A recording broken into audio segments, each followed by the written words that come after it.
ইলাহা ইল্লাল্লাহ জোরে মহব্বতে বলে লা ইলাহা ইল্লাল্লাহ লা ইলাহা ইল্লাল্লাহ মুহাম্মাদুর রাসূলুল্লাহ।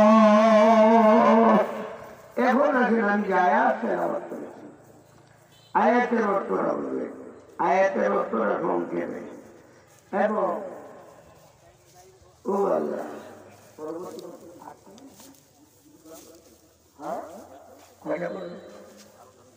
আচ্ছা অর্থটা বলবে।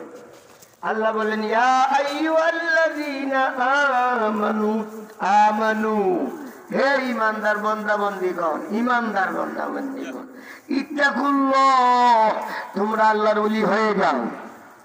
সুবহানাল্লাহ কইতেন না, আল্লাহ বলতেছেন ইত্তাকুল্লাহ, ইত্তাকুল্লাহ মানে ওলি আল্লাহ হয়ে যাওয়া। অন্য আয়াতে আল্লাহ বলেন ইন আউলিয়াউহু ইল্লাল মুত্তাকুন, আল্লাহর ওলি একমাত্র তারা যারা মুত্তাকি হইয়া যাবে। মুত্তাকি ছাড়া বলি আল্লাহ হওয়া যায় না।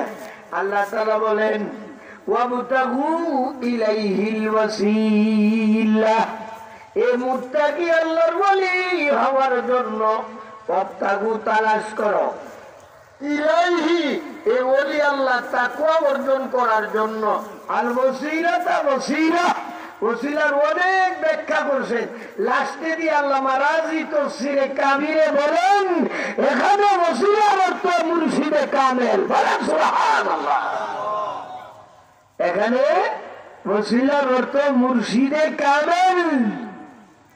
দাল্লাতিল আয়াতু আলা আন্নাহা, এই আয়াত প্রমাণ করে যে লা সাবিলা ইলাল্লাহ, আল্লাহ পর্যন্ত বুঝতে পারবে না ইল্লা বিমুআল্লিমিন ইউআল্লিমুনা মারিফাতাহু, শিক্ষক ব্যতীত সে যে শিক্ষক তোমারে কি করবে, শিক্ষা দিয়া দেবে। ও মুর্শিদিন, এই ও মুর্শিদিন, মুর্শিদ ইউরশিদুনা ইলাল ইলমি বিহি ওয়া যালিকা বিআন্নাল্লাহ তাআলা